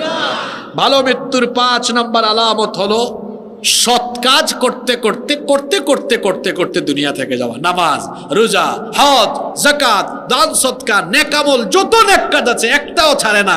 ভালো কাজ করতে করতে করতে করতে যারা মৃত্যুবরণ করে, আল্লাহ তাআলা তাদের মৃত্যু সহজ করেন, মরার পরে জান্নাত দিয়ে দেন। সুবহানাল্লাহ। ভালো মৃত্যুর 6 নম্বর আলামত হলো হজের সফরে ইন্তেকাল করা। কিসের সফরে? আল্লাহর নবী বলেছেন, দেখেন এটা বুখারী এবং মুসলিম শরীফে হাদিস এসেছে, আব্দুল্লাহ ইবনে আব্বাস রাদিয়াল্লাহু আনহুমা বলছেন, বাইনামা রাজুলুন ওয়াকিফুন বিআরাফা, আমরা হজের দিনে আরাফার মাঠে ছিলাম, এক লোক তার বাহন থেকে পড়ে গিয়ে ঘাড় মটকে মারা গেল। আল্লাহর নবী তখন বললেন, ইগসিলুহু বিমাইন ওয়া সিদরিন, বড়ই পাতা মিশ্রিত গরম পানি তার জন্য প্রস্তুত করো, ওয়া কাফিনুহু ফি থাউবাইন, আলাদা কোনো কাফনের কাপন তার জন্য কিনিও না। এখানে একটা মাসালা জেনে নেন, যারা হজের সফরে মারা যায় তাদের জন্য আলাদা কাফনের কাপড়ের ব্যবস্থা করা হয় না। আল্লাহর নবী বলেছেন, তার যে শরীরে ইহরামের 2 টুকরা কাপড় আছে সেটা দিয়েই তার কাফনের ব্যবস্থা করো। সুবহানাল্লাহ। আলাদা কোনো আতর, সুগন্ধি, গোলাপ জল, কোনো ধরনের আতর সুগন্ধি দিও না, কোনো ধরনের সুগন্ধি লাগাইও না। আল্লাহর নবী আরো বলেছেন, ওয়ালা তুহান্নিতুহু ওয়ালা তুখাম্মিরু রাসা, বলেন তো আপনাদের এলাকায় মানুষ মারা গেলে কাফনের কাফন দিয়ে, কাপড় দিয়ে মাথাটা পেঁচাইয়া দেওয়া হয় কি হয় না? কিন্তু যারা হজের সফরে মারা যায় দাফন করার সময় মাথা পেঁচানো হয় না, মাথা খোলা রাখা হয়। 2টা বিষয়, একটা হচ্ছে আলাদা কাফনের কাপড় নাই, ইহরামের 2 টুকরা কাফন দিয়ে, ইহরামের 2 টুকরা কাপড় দিয়ে দাফনের ব্যবস্থা হয়, মাথাও ঢাকা হয় না। এর কারণটা কি? এর কারণ হলো আল্লাহর নবী বলেছেন, ফাইন্নাহু ইউবাসু ইয়াউমাল কিয়ামাতি মুলাব্বিয়া, কারণ এই লোকটা হাসরের মাঠে কিয়ামতের দিন লাব্বাইক লাব্বাইক বলতে বলতে কিয়ামতের মাঠে উঠবে। এই হাদিস শুনে আগামী বছর হজে গেলে আবার জোর করে মরে যাইয়েন না, যে হুজুর তো বলছে হজের সফরে মারা গেলে ভালো মত, তা আপনাকে কি জোর করে মরতে বলছি নাকি আমি? ভুল বুঝলে তো হবে না। এক লোক পাগড়ির ফজিলত শুনছে ওয়াজের মধ্যে অনেক, তারপর নামাজে চলে গেছে, কয় কালকেই তো ওয়াজ শুনলাম পাগড়ি আনলাম না, তখন লুঙ্গি খুলে মাথায় পাগড়ি বাঁধছে। ওইদিকে নফল ঠিক করতে যাইয়া ফরজ কি হয়ে গেছে? তো ভুল বুঝলে হবে না। এখন ওয়াজ শুনছে হজের সফরে মারা গেলে ভালো মৃত্যু, এবার জোর করে মরে গেছে ছাদের উপর থেকে পড়ে। এটা হচ্ছে এমন যে গিয়েছে আর মৌত সেখানে হয়ে গেছে, এরকম যদি হয় এটাকেও ভালো মৃত্যুর আলামত বলেছেন মুহাম্মদ সাল্লাল্লাহু। নাম্বার 7, 7 এবং সর্বশেষ হলো ভালো মৃত্যুর 7 নাম্বার আলামত হলো মরার সময়, মৃত্যুর সময় কালেমা নসিব হওয়া। মান কানা আখিরি কালামিহি লা ইলাহা ইল্লাল্লাহ দাখালাল জান্নাহ, যার আখিরি কালেমা, শেষ কালিমা জবান থেকে বের হয় লা ইলাহা ইল্লাল্লাহ মুহাম্মাদুর রাসূলুল্লাহ সাল্লাল্লাহু, এটা যার নসিব হয় এটাকেও ভালো মৃত্যুর আলামত বলেছেন মুহাম্মাদুর রাসূলুল্লাহ সাল্লাল্লাহু। তো ভালো মৃত্যুর কয়টা আলামত বললাম? বাবা যান, ভাই যান, বহুত কষ্ট দিয়ে ফেলছি, এত লম্বা ওয়াজ শুনছেন, এবার শেষে কিছু আমল নিয়ে বাড়ি যান। ভালো মৃত্যু সবাই চাই কি চাই না? কারা কারা চান না হাত তুলেন। মাশাআল্লাহ, এজন্যই শরীয়তপুরকে আমি পছন্দ করি। একজন হাত তুলছে, এটা না বুঝে তুলছে, অসুবিধা নাই। আল্লাহ বাহিরেরটা নেন না, ভিতরেরটা। শরীয়তপুরের মানুষকে আমি এজন্য ভালোবাসি, এজন্য পছন্দ করি, কারণ শরীয়তপুর, মাদারীপুর এই অঞ্চলের লোকেরা যখন ওয়াজ শুনতে বসে খুব মনোযোগের সাথে ওয়াজ শোনে। এই কথাটা আমি দেশের বিভিন্ন জায়গায় বলি, কিন্তু আপনাদের পাশে যে ফরিদপুর, ফরিদপুরে কিন্তু ওয়াজে লোকও হয় কম। ওখানে আবার মাজারও একটা আছে না, কি রশি জানি, আপনারা যান নাকি? আচ্ছা, আবার শোনেন, আপনাদের শরীয়তপুরে আরেকটা জিনিস ভালো লাগে, সেটা হলো এই জিনিসটা আপনাদের ভালো দেখছি আমি, এই জন্য বলতেছি। শরীয়তপুরে মাহফিলে প্যান্ডেলে বসলে একটা জিনিস দেখা যায়, সেটা হচ্ছে শ্রোতা যারা আসে বেশিরভাগের মাথায় টুপি থাকে, আর এটা দেখতে সুন্দর লাগে। দেখেন আমরা যারা এখানে আসি দেখতে ভালো লাগতেছে না? ওই যে আমরা অন্যান্য জায়গায় যাই, ইউটিউবে তো আপনারা মাহফিল দেখেন, দেখেন না? দেখবেন মাথা খালি কালো দেখা যায়, টুপি নাই, আছে কম কম, কিন্তু শরীয়তপুর মাদারীপুরে খালি টুপি দেখা যায়, সুন্দর লাগে দেখতে, মনে হয় যেন জান্নাতি মানুষগুলা সামনে বসে আছে। সুবহানাল্লাহ, খুব ভালো লাগে আপনাদেরকে, কারণ আপনারা মন দিয়ে শুনেন। এই যে শুনতেছে মনোযোগ দিয়ে, নাহলে তো হাত তুলে ফেলতো। কনসেন্ট্রেশন টেস্ট করলাম। আপনারা কি 8-10 মিনিট ধৈর্য ধরে থাকতে পারবেন না? এবার খুব জরুরি কথা শুনবো আমরা। এই যে ভালো মৃত্যু আমরা সবাই চাই, চাই না সবাই? এই জন্য 6টা আমল লাগবে। কয়টা আমল? এই আমলগুলো করলে মরতে তো হবেই। এই মরণটাকে ইজ্জতের মরণ, সুন্দর ভালো উত্তম মরণ আমাদেরকে নসিব করে দিবেন কে? এক নাম্বার, শুরু হচ্ছে কিন্তু 1 নাম্বার আমল সালাত, নামাজ সহ মৌলিক ইবাদত সমূহ আদায় করা। এই ক্ষেত্রে কোনো কম্প্রোমাইজ না করা। দুঃখ কষ্ট নিয়েন না আমার কথায়। অনেকে আছে জান্নাতে যেতে চায় কিন্তু নামাজে যেতে চায় না, আছে না? আচ্ছা বলেন তো দেখি, আমার দেশে ওয়াজ মাহফিলে মানুষ বেশি নাকি মসজিদে মানুষ বেশি? এখন বলেন তো এটা ভালো লক্ষণ না খারাপ লক্ষণ? এখন কিন্তু আমাদের মসজিদগুলো সুন্দর হয়েছে বেশি। আল্লাহর নবীর মসজিদ ছিল কাঁচা কিন্তু মুসল্লি ছিল পাকা, আর আমাদের মসজিদ হয়েছে পাকা কিন্তু মুসল্লির অভাবে আমাদের মসজিদ থাকে ফাঁকা। এই মাহফিলে দেখেন প্যান্ডেলে জায়গাও নাই, আবার দেখা যায় এই এলাকায় ফজরের নামাজে 1 রাকাত মানুষ হয় না। এটা কি ভালো লক্ষণ না খারাপ লক্ষণ? যে ঈমান আপনাকে নামাজে দাঁড় করাতে পারে না, এই ঈমান আপনাকে জান্নাতের কাছেও নিতে পারবে। কথা বলবেন কম, কাজ করবেন বেশি। এজন্য তো কবি লিখেছেন, আমাদের দেশে হবে সেই ছেলে কবে, কথায় না বড় হয়ে কাজে বড় হবে। ওয়াজ হবে কম, আমল হবে 12টা পর্যন্ত ওয়াজ শুনলেন, ফজরের নামাজ কাজা করলেন। ওয়াজ শোনা ফরজ না নফল? আর নামাজ আদায় করা কি? আরো জোরে বলেন। আমার চেয়ে ভালো ওয়াজ আপনারাও জানেন। দেখেন একটা টেস্ট করি, বলেন তো কিয়ামতের দিন আল্লাহ সর্বপ্রথম যে আমলের হিসাব নিবেন আমলটা কি? দেখছেন ওয়াজ জানে কিন্তু আমল করে না।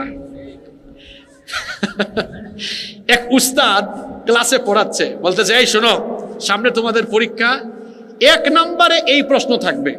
1 নম্বরে কোন প্রশ্ন?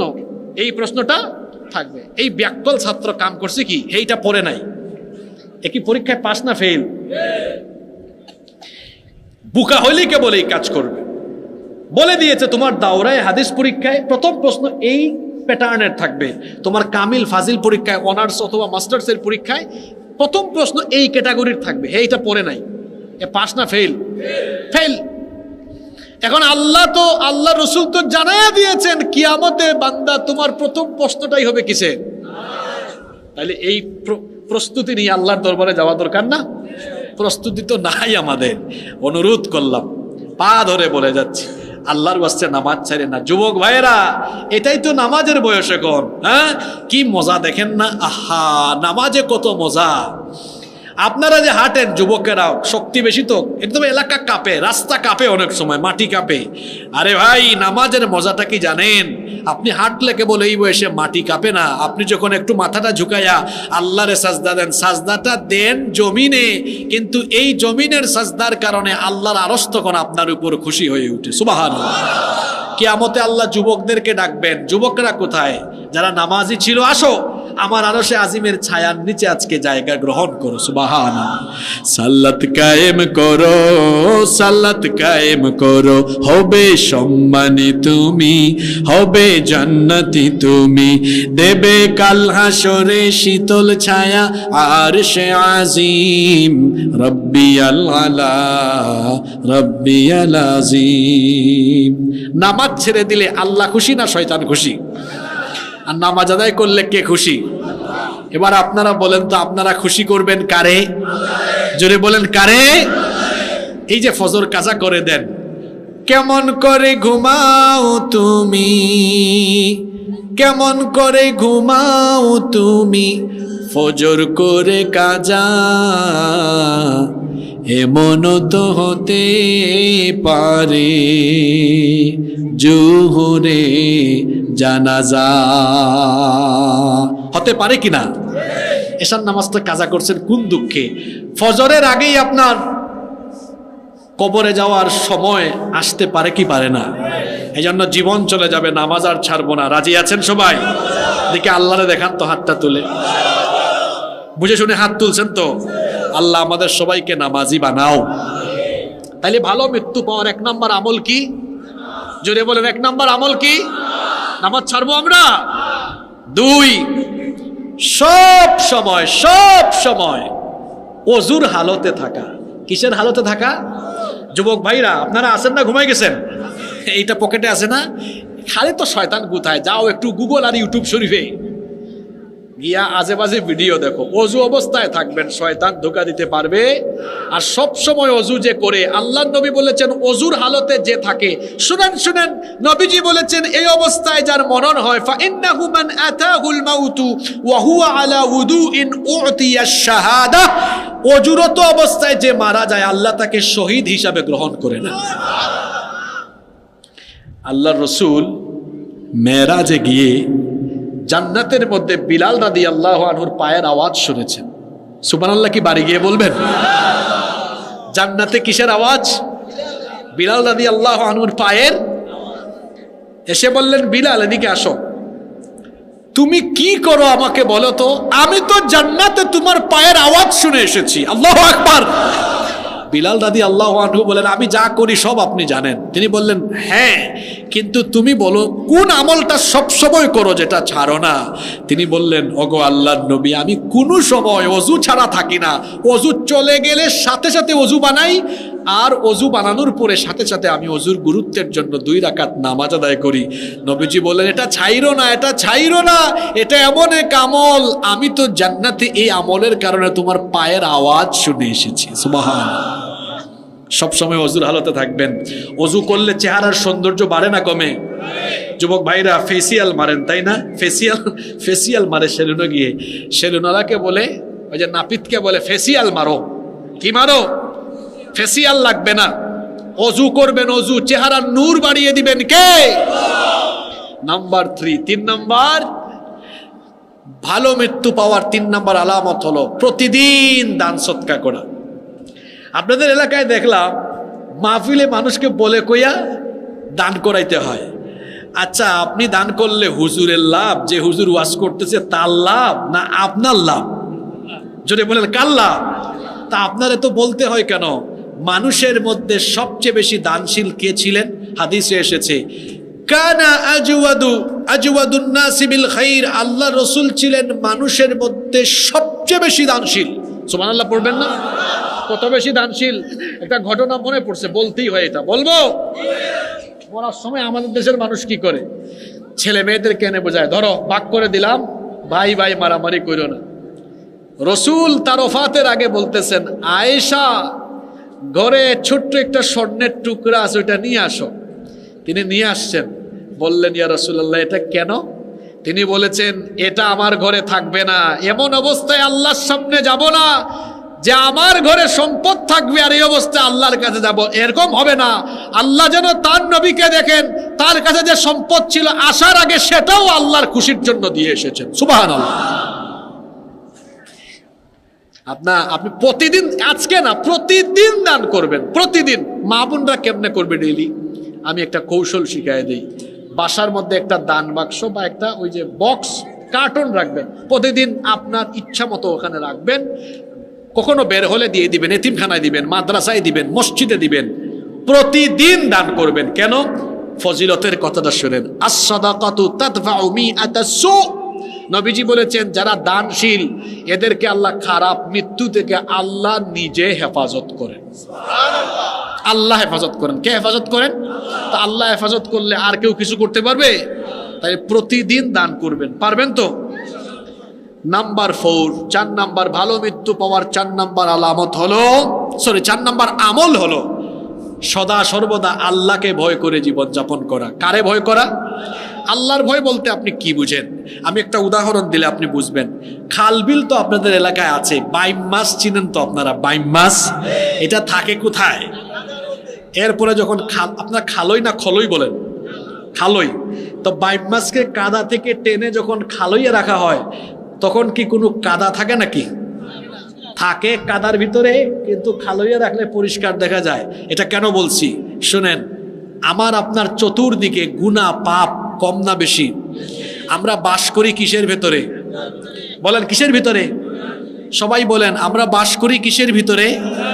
বাইম মাছ যেমন কাদার ভিতরে থেকেও তারে বের করে আনলে তার গায়ে কাদা দেখা যায় না, গুনাহ আর পাপের সমাজে বাস করলেও এমন ভাবে আল্লাহকে ভয় করে আমি চলবো, মালাকুল মউত যেদিন আমারে নিয়ে যাবে ওই কাফনের কাপড় ফেরেশতা যেটা নিয়ে আসে ওটা ঢুকানোর সময় দেখে যেন দেখে এটা ছিল পাপের সমাজে, কিন্তু পাপের সমাজে থেকেও আল্লাহরে এমন ডরাইছে, এমন ভয় করছে যে তার গায়ে কোনো গুনার দাগও নাই। পারবেন এরকম? বাইম মাছের মতো। কিসের মতো? ও কাদার মতো, কাদার মধ্যে থাকে, কাদা লাগে না। আমরাও গুনাহের ভেতরে থাকবো। এই মোবাইলে গুনাহ, মোবাইলের ভিতরে গুনাহ কম না বেশি? একটু ইউটিউব শরীফে যান, গুনাহ। আমি আমার চক্ষুকে হেফাজত করব। চক্ষুকে কি করব? হেফাজত করব, আল্লাহকে ভয় করব, যাতে মালাকুল মউত এসে দেখে আরে বাপরে বাপ আইফোন ব্যবহার করছে 2টা 3টা, কিন্তু মোবাইলের কোনো গুনাহ তার আমলের খাতায় নেই। আল্লাহু আকবার। পারবো তো এরকম আমরা? নাম্বার 5, ভালো মৃত্যুর 5 নাম্বার আমল হলো সব সময় অন্তরে শাহাদাতের চেতনা রাখা। শাহাদাতের কি রাখা? 6, ভালো মৃত্যু পাওয়ার জন্য আল্লাহর কাছে দোয়া করবেন। এটা আরেকটা আমল, দোয়া করা। কি করা? ওই যে নামাজের শেষ বৈঠকে সালাম ফেরানোর আগে কোন দোয়া পড়েন? আল্লাহুম্মা ইন্নী যালামতু নাফসি যুলমান কাসীরা ওয়া লা ইয়াগফিরুদ যুনুবা ইল্লা আনত ফাগফিরলি মাগফিরাতাম মিন ইনদিকা ওয়ারহামনি ইন্নাকা আনতাল গফুরুর রহিম। এটা পড়লে, এতটুকু পড়লে নামাজ হয়, অসুবিধা নাই। কিন্তু আল্লাহর নবী বলেছেন এটা পাঠ করার পরে সালাম না ফিরাইয়া 4টা বিষয়ের জন্য আল্লাহর কাছে পানা চাও। জুড়ে বলেন কয়টা? এই দোয়াটা আপনারা আমল করার চেষ্টা করবেন। নবীজি শিখিয়েছেন দোয়াটা এইভাবে করো, আল্লাহুম্মা ইন্নী আউযু বিকা মিন আযাবিল কবর ওয়া মিন আযাবি জাহান্নাম ওয়া মিন ফিতনাতিল মাহইয়া ওয়াল মামাত ওয়া মিন ফিতনাতিল মাসিহিদ দাজ্জাল। কি সুন্দর দোয়া! হে আল্লাহ, আমাকে কবরের শাস্তি থেকে বাঁচাও, জাহান্নামের আযাব থেকে বাঁচাও, জীবন মরণের ফিতনা থেকে বাঁচাও, দাজ্জালের ফিতনা থেকে বাঁচাও। 4টা বিষয়ের মধ্যে একটা বিষয় হলো আল্লাহ গো আমাকে জীবন আর মরণের ফিতনা থেকে বাঁচাও। বলেন আমিন। কি আলোচনা করলাম আসেন একটু মুলাখাস, একটু সামারি করি। প্রথমে কথা বলেছি মৃত্যুর কয়টা ধরন আছে? জোরে বলেন কয়টা? 2টা, ভালো আর খারাপ। ভালো মৃত্যুর আলামত কয়টা? 7টা। ভালো মৃত্যুর আলামত কয়টা? 1 নাম্বার, এদেরকে আল্লাহ কি দেন? বেশি কষ্ট দেন, বিপদ দেন বেশি। 2 নাম্বার, ভালো মৃত্যুর 2 নাম্বার আলামত আমরা কি বলেছি? কপাল ঘেমে যাওয়া। 3 নাম্বার, জুমার রাতে বা জুমার দিনে মৃত্যুবরণ হওয়া। 4 নাম্বার, শাহাদাতের মৃত্যু হওয়া। তারপরে 5 নাম্বার আমরা কি বলেছি? সৎ বা নেকামল করতে করতে দুনিয়া থেকে যাওয়া। 6 নাম্বার, হজের সফরে ইন্তেকাল করা। 7 নাম্বার, কালেমা নসিব হওয়া। আবার এই ভালো মৃত্যু পাওয়ার জন্য কয়টা আমল করতে বলেছি? 1 নাম্বার আমল কি? সবাই তো বললেন 1 নাম্বার আমল কি? আজকের ফজর কি আমাদের মিস হবে? মিস হবে? ইনশাআল্লাহ হবে না। এরপরে 2 নাম্বার, সব সময় কি অবস্থায় থাকা? 3 নাম্বার, সব সময় প্রতিদিন কি করা? 4 নাম্বার, সব সময় আল্লাহকে ভয় করা। তারপরে 5 নাম্বার, শহীদি তামান্না দিলে রাখা। আর 6 নাম্বার হলো সব সময় কার কাছে দোয়া করা? আল্লাহ এগুলো আমাদেরকে আমল করার তৌফিক দান করেন।